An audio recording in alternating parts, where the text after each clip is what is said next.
இசை ரயிலும் அதிசய சாக்லேட் மரமும் முன்னொரு காலத்தில் சுரங்கள் என்ற ஒரு சிறிய கிராமம் இருந்தது. அந்த ஊரில் முகிலன் என்ற சிறுவன் வாழ்ந்து வந்தான். முகிலனுக்கு இசை என்றால் மிகவும் பிடிக்கும். எந்நேரமும் புல்லாங்குழல் வாசித்துக் கொண்டே இருப்பான். அந்த ஊருக்கு அருகில் இசை அற்புத உலகம் என்ற ஒரு மாய உலகம் இருந்தது. அங்கே ஒரு மிகப்பெரிய சாக்லேட் மரம் இருப்பதாகவும், அதில் பறிக்கும் சாக்லேட்டுகள் உலகிலேயே மிகவும் சுவையானவை என்றும் மக்கள் பேசிக்கொள்வார்கள். ஆனால் அந்த உலகத்திற்குச் செல்ல ஒரே ஒரு வழிதான் இருந்தது. அதுதான் இசை ரயில். இசை ரயிலின் வருகை வருடத்திற்கு ஒருமுறை மட்டுமே அந்த இசை ரயில் சுரங்கள் கிராமத்திற்கு வரும். ஆனால் அதில் ஒரு விசித்திரம் இருந்தது. அந்த ரயிலுக்கு ஓட்டுநரோ டீசலோ நிலக்கரியோ தேவையில்லை. அந்த ரயில் ஓட வேண்டும் என்றால் பயணிகள் அழகாக பாட வேண்டும் அல்லது இசைக்கருவிகளை வாசிக்க வேண்டும். இசை நின்றால் ரயிலும் நின்றுவிடும்.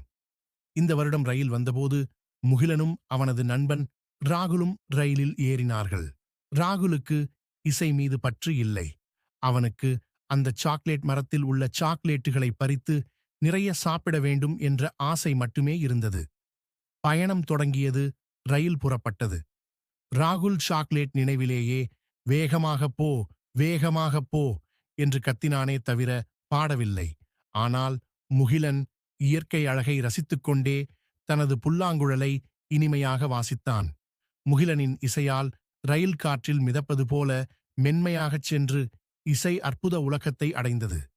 சாக்லேட் மரத்தின் ரகசியம் அந்த உலகம் முழுவதும் பியானோ கட்டைகளாலான சாலைகளும் கிட்டார் வடிவ மரங்களும் இருந்தன. நடுவில் அந்த பிரம்மாண்டமான சாக்லேட் மரம் நின்றது. ராகுல் ரயிலிலிருந்து குதித்து ஓடி, எல்லா சாக்லேட்டும் எனக்கே என்று மரத்தின் கிளைகளை பிடித்து இழுத்தான். ஆனால் என்ன ஆச்சரியம்! அவன் கையில் கிடைத்ததெல்லாம் வெறும் கசப்பான இலைகள்தான். சாக்லேட்டுகள் மேலே சென்று மறைந்துவிட்டன. ராகுல் ஏமாற்றமடைந்தான். அமைதியாக வந்த முகிலன் மரத்தின் அருகில் நின்று மரத்தை ரசித்தபடியே தன் புல்லாங்குழலை வாசிக்கத் தொடங்கினான். அவனது இசையில் மயங்கிய அந்த மரம் மெல்ல அசைந்தது. மரத்தின் கிளைகள் தாமாகவே கீழே வளைந்து முகிலனின் கைகளில் சுவையான சாக்லேட்டுகளை கொட்டின. முகிலன் தனக்கு கிடைத்த சாக்லேட்டுகளை ராகுலுக்கும் பகிர்ந்தளித்தான். பாடம் ராகுல் முகிலனிடம், ஏன் மரம் எனக்கு சாக்லேட் தரவில்லை என்று கேட்டான். அப்பொழுது அந்த மரத்திலிருந்து ஒரு குரல் கேட்டது. இசை என்பது அன்பின் மொழி. நீ பேராசையுடன் வந்தாய். அதனால் உனக்கு ஒன்றும் கிடைக்கவில்லை. முகிலன் கலையை ரசித்தான், மகிழ்ச்சியை பகிர்ந்தான். அதனால் அவனுக்கு அனைத்தும் கிடைத்தது. ராகுல் தன் தவறை உணர்ந்தான். உண்மையான மகிழ்ச்சி சாக்லேட்டில் இல்லை, நாம் செய்யும் செயலில், காட்டும் அன்பிலும் இசையிலும்தான் இருக்கிறது என்பதை புரிந்து கொண்டான். இந்த கதையின் நீதி பேராசை பெருநஷ்டம்.